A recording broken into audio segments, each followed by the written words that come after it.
欢迎收听。今天咱们来深入聊一个绝对的文化现象，就是2026年元旦档期的大热门《寻秦记》电影版。你给我的这篇分析资料非常全面，咱们今天就是要一起搞清楚一件事儿：一个诞生在25年前的老故事，凭什么能在今天引爆这么大的能量？这确实是个非常有意思的案例。怎么说呢？它背后其实交织着好几股很强大的力量，有跨越时代的集体回忆，有非常精明的商业算计，甚至还牵扯到整个香港电影产业的未来走向。哇，你这么一说，格局一下就打开了。所以你看，这部电影从头到尾其实就像一场高难度的走钢丝表演。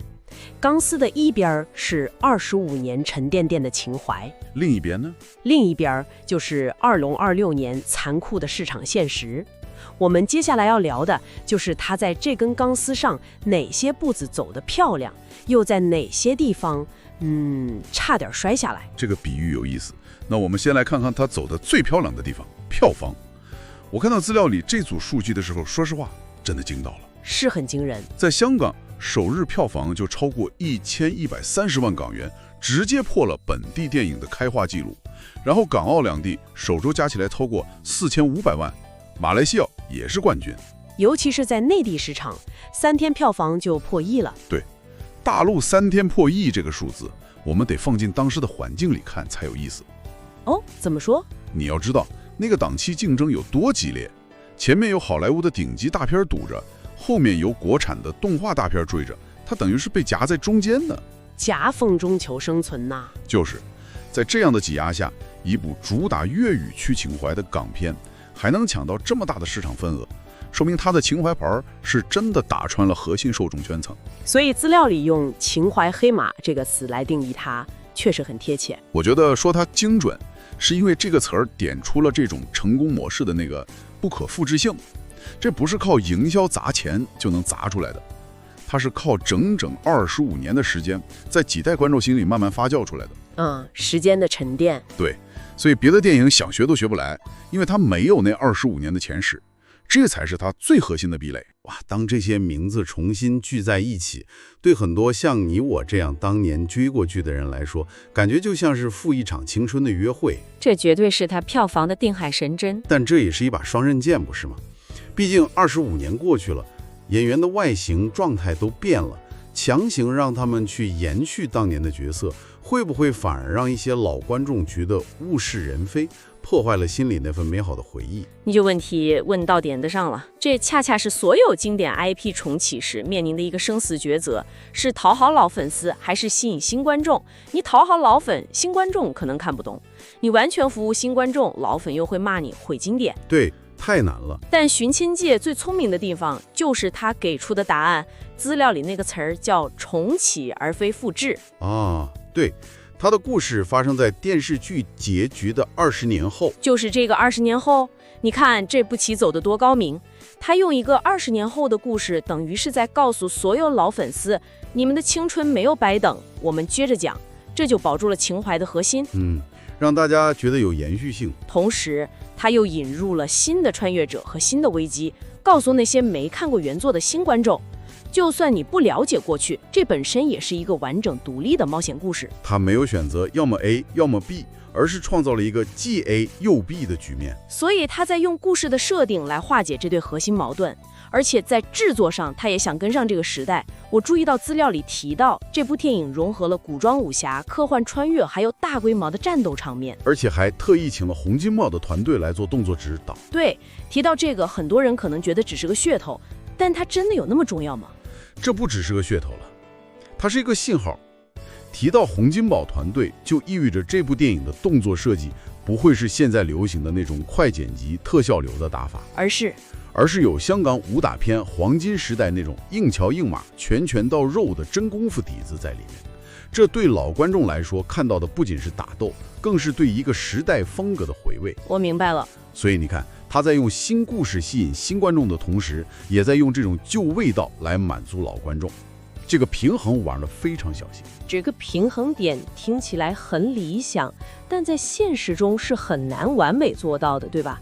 我注意到你给的资料里，批评的声音也主要集中在这里。很多人觉得这个平衡最终还是失调了，特别是在剧情上。的确如此，这场走钢丝表演在故事叙事这个环节走得最两畅。很多评论都指出，电影的叙事节奏有问题，逻辑也不够严密，很多情节的推进感觉是默认观众都看过电视剧，所以就跳过了铺垫，直接靠情怀让观众自己去脑补。这就导致了一个很尴尬的结果，它的豆瓣评分最后只有6.5分左右，卡在了一个不上不下的位置。所以情感上的重聚是挺感动的，但如果故事本身不够硬，是不是看完之后会觉得有点空虚？这就引出了一个核心问题：单靠情怀到底能撑起一部电影吗？从市场反馈看，情怀能把观众骗进电影院，但当那层情感滤镜慢慢褪去之后，故事本身的薄弱之处就会暴露出来了。这就像一场盛大的同学聚会，大家见面时热泪盈眶，聊了2个小时，发现没什么共同话题了，场面就开始冷下来了。哈哈，这个比喻太形象了。而且这还造成了另外一个问题，你刚才说他想用新故事吸引新观众，但从结果来看，效果好像并不理想。资料里甚至直接建议新观众入场前最好了解原作背景。你想一想，一部商业大片还需要观众提前去做功课，这本身就很说明问题了。没错，这说明他在服务老粉丝和拥抱新观众的这场博弈里，天平最终还是倒向了前者。它成了一场老粉丝的狂欢派对，但对门外的新朋友却不够友好。还有一个很现实的问题，资料里也提到，虽然它在香港电影里算是大制作了，但如果把它和像《阿凡达3》这种全球顶级的工业化大片放在一起比，那在制作规模和特效水平上的差距还是非常明显的。我觉得承认这一点很重要，它的成功是在香港本土电影这个语境下的巨大成功，这点毋庸置疑。但如果我们把它放到全球电影市场的坐标系里，评分的标准自然会不同。它有它的长处，也有它的局限，没必要因此就贬低它，但我们也要对它的位置有一个清醒的认识。那么这一切到底意味着什么？它票房这么成功，口碑又这么复杂，我个人特别喜欢资料里的一个说法，它把《寻秦记》定义为一场文化事件，而不仅仅是一部电影。这个定义非常准确。如果我们跳出电影本身好不好看的层面，从一个更宏观的视角来看，它确实有里程碑式的意义。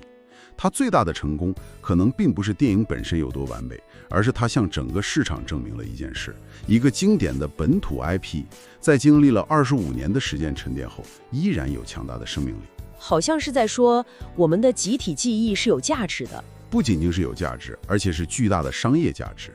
它能让成千上万的人心甘情愿地走进电影院，去为它消费，为它讨论，为它在社交媒体上分享。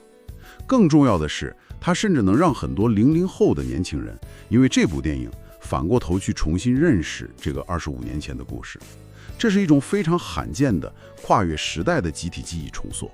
在香港电影产业持续低迷的背景下，这件事本身就是一个强有力的信号。这也给未来提了一个方向。分析的结尾就提到他对未来 IP 开发的启发，这一点我觉得特别有价值。他提供了一种新思路，不是简单的翻拍，也不是胡关联的续作，而是在充分尊重原作的基础上进行一种创新性的故事延伸。没错，这可能是《寻秦记》这部电影为整个行业留下的最有价值的东西。他用自己的成功和失败给所有人提了个醒，未来不能只依赖那个所谓的情怀光环，因为光环总有褪色的一天。关键要去思考如何将这些宝贵的文化资产转化为能够与新时代观众有效对话的新故事，这才是让经典 IP 真正活下去的方法。好了，我们来总结一下今天的探讨。《寻秦记》电影版可以说是一次非常成功的商业与情感试验，它在市场上赢得了巨大的胜利，像一场专门献给老粉丝的跨越了25年的盛大派对。但同时他在这场走钢丝表演中也暴露了问题，过度依赖情怀带来了叙事上的短板，也为新观众设置了不低的门槛。所以他未来的历史地位或许更多是作为香港电影探索新方向的一个重要催化剂，而不是一部叙事经典的电影本身。最后留给你一个思考，当一个经典故事在几十年后被重新唤醒时，它的首要任务究竟是满足老粉丝那份沉甸甸的期待，还是去创造一种能吸引全新观众的体验？这两者之间真的能找到那个完美的平衡点吗？这可能是所有手握经典 IP 的创作者都在努力解答，也必须去解答的问题。你有什么想法或喜欢的片段吗？欢迎在下方留言分享，我们一起交流。评定也别忘了点赞、分享与订阅频道 ，Bell 打开小铃铛，第一时间获得更多关于娱乐圈新闻、影视、动漫与书籍内容的更新。